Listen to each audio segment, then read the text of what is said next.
Hai rekan-rekan, masih membahas soal yang pernah diujikan pada seleksi Olimpiade Nasional.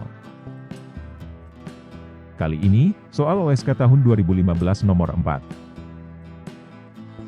Soal ini tertulis lumayan panjang, membentuk satu paragraf.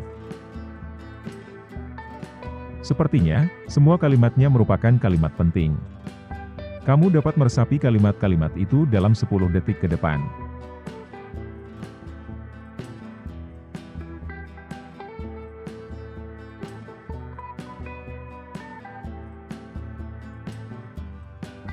Jadi, kita memiliki sebuah katrol yang tergantung di langit-langit.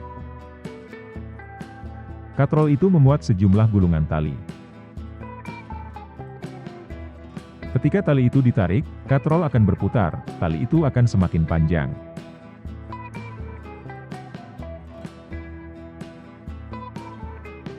Sebuah balok terhubung di ujung tali yang melalui katrol itu. Balok itu terangkat oleh suatu gaya eksternal. Dengan kata lain, tali yang terhubung katrol adalah kendur. Jika diukur dari balok ketika tali menegang, tingginya adalah H. Sekarang, gaya eksternal itu dilepaskan. Balok itu bergerak jatuh bebas. Tentu saja, pada akhirnya tali itu akan menegang kembali. Balok itu terus bergerak vertikal ke bawah hingga menempuh jarak total sebesar 2H. Nah, kita diminta untuk menghitung selang waktu yang diperlukan oleh tali untuk mencapai jarak total itu.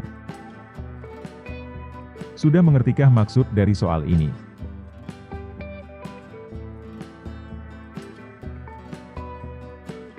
Sudah mengerti ya? Mari kita analisa kasus ini lebih matematis.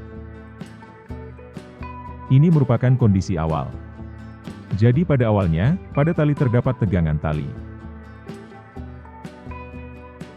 Balok itu kemudian dinaikkan setinggi H oleh suatu gaya eksternal. Sebut saja titik ini sebagai titik 1.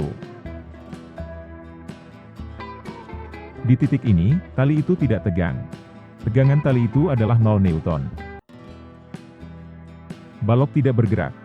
Kecepatan awal balok, V1 sama dengan 0 meter per sekon. Ini benar ya? Sekarang balok itu dilepaskan tanpa kecepatan awal. Balok itu akan jatuh bebas, hingga tali itu menegang kembali. Ketika tali itu tegang, maka gerakan balok bukan lagi gerak jatuh bebas. Anggap saja titik di mana tali itu tegang untuk pertama kalinya adalah titik 2. Jarak antara titik 1 dan titik 2 adalah H. Selanjutnya balok menarik tali yang dapat memutar katrol hingga mencapai jarak sebesar H.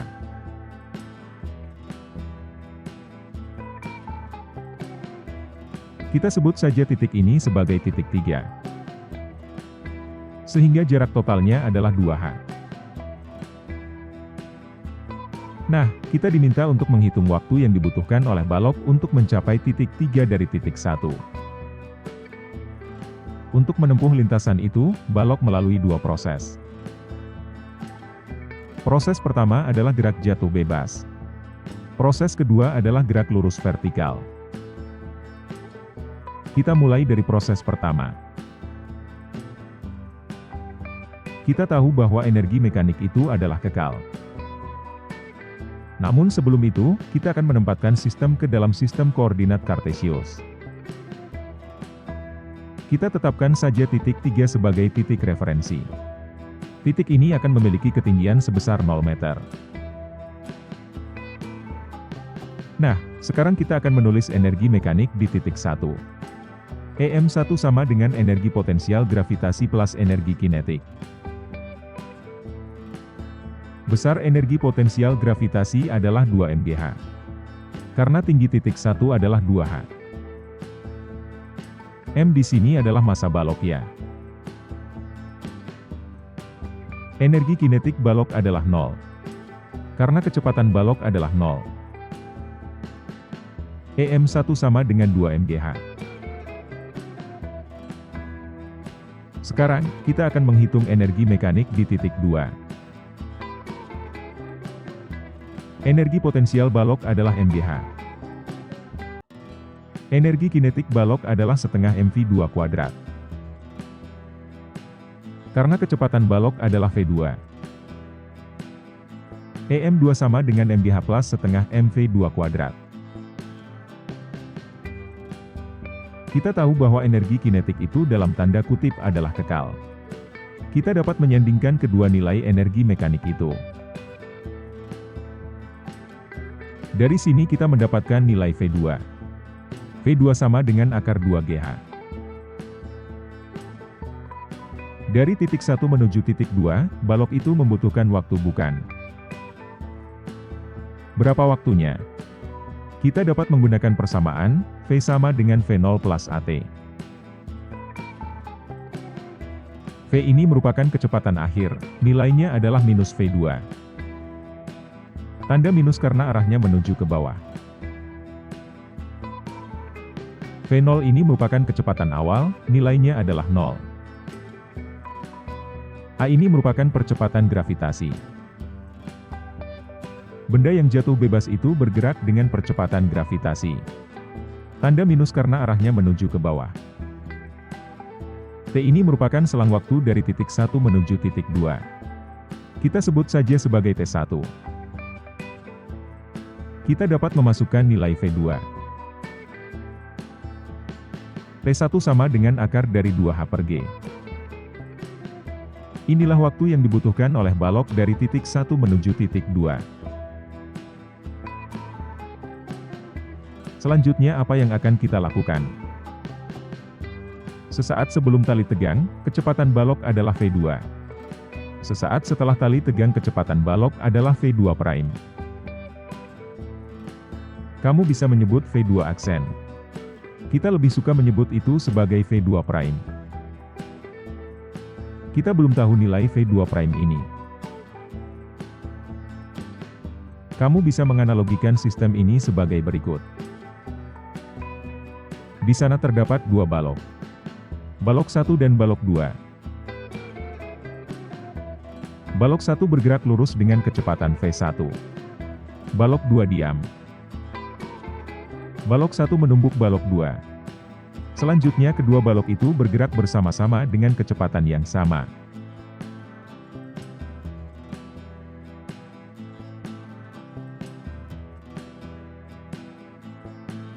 Apa maksud kita menampilkan animasi ini? Pada mulanya balok bergerak dan katrol itu diam.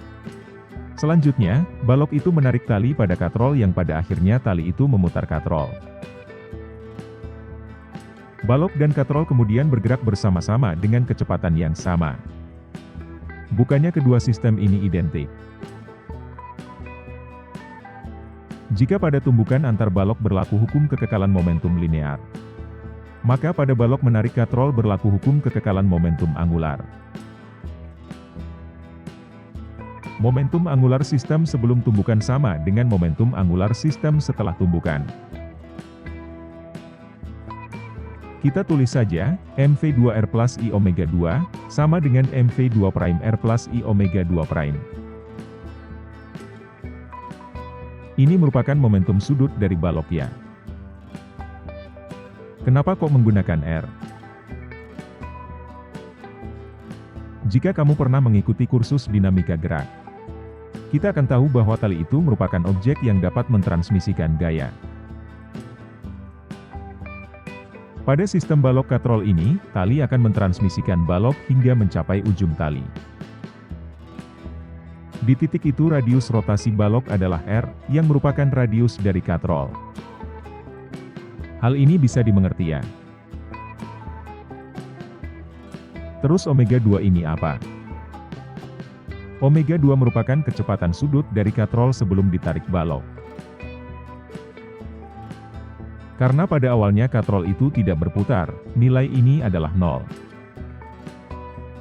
Sesaat setelah ditarik, katrol itu berputar dengan kecepatan sudut omega 2 prime. Itu adalah momen inersia dari katrol. Katrol itu berbentuk piringan pejal. Besar momen inersianya adalah setengah M kapital R kuadrat. M kapital di sini adalah massa katrolnya. Asumsikan bahwa putaran katrol itu tidak slip. Dengan demikian berlaku, omega sama dengan V2' per R. Dari sini, V2' sama dengan 2M per 2M plus M kapital, dikali dengan akar 2GH. V2' ini merupakan kecepatan sesaat dari balok setelah meninggalkan titik 2. Secara tidak langsung ini merupakan kecepatan awal balok di titik 2. Mulai titik 2, tali itu tegang. Sistem itu sekarang akan bergerak dengan percepatan tertentu. Kita akan menganalisa proses ini menggunakan hukum Newton. Pada balok bekerja gaya tegangan tali ke atas, dan gaya gravitasi ke bawah. Secara matematis, T minus Mg sama dengan M dikali minus A. Pada katrol, di sana terdapat gaya tegangan tali ke bawah. Gaya T ini memiliki lengan torsi sebesar R. Gaya dengan lengan torsi dapat memutar katrol. Gaya ini memiliki torsi. Minus TR sama dengan I dikali minus alfa. Tanda alfa adalah minus, karena katrol berputar searah dengan putaran jarum jam. Momen inersia dari katrol adalah setengah M kapital R kuadrat. Jika pergerakan katrol tidak slip, alfa sama dengan A per R. Persamaan ini dapat ditulis sebagai T sama dengan setengah M kapital A. Ingat tali merupakan objek yang dapat mentransmisikan gaya. Dengan demikian, nilai T di kedua sisi itu memiliki nilai yang sama. Kita dapat mensubstitusikan nilai T dari salah satu persamaan ke dalam persamaan yang lain. Dari sini, A sama dengan 2M per 2M plus M kapital, dikali dengan G. Nilai percepatan ini berbeda dengan nilai G. Jadi gerakan dari titik 2 menuju titik 3 bukan lagi gerak jatuh bebas, akan tetapi gerak vertikal ke bawah dengan percepatan sebesar A. Gerak vertikal ke bawah merupakan gerak lurus berubah beraturan. Kita akan menggunakan persamaan gerak lurus berubah beraturan. Y sama dengan Y0 plus V0 YT, plus setengah AT kuadrat. Y di sini merupakan ketinggian akhir, atau ketinggian titik 3. Y sama dengan 0. Y0 ini merupakan ketinggian awal dari balok, atau ketinggian titik 2. Y sama dengan H. V0 Y ini merupakan kecepatan awal di titik 2. V0 Y sama dengan minus 2M per 2M plus M kapital, dikali akar 2GH. Ingat arah ke bawah adalah negatif. A di sini merupakan nilai percepatan balok. T adalah selang waktu untuk mencapai titik 3 dari titik 2. Sebut saja sebagai T2. Sepertinya ini merupakan persamaan kuadrat.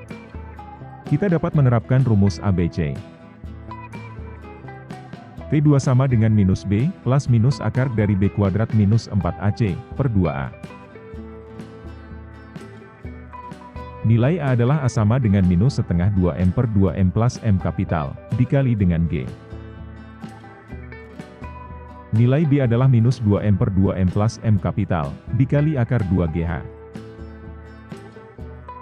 Nilai C adalah H. Rumit sekali ya persamaan ini.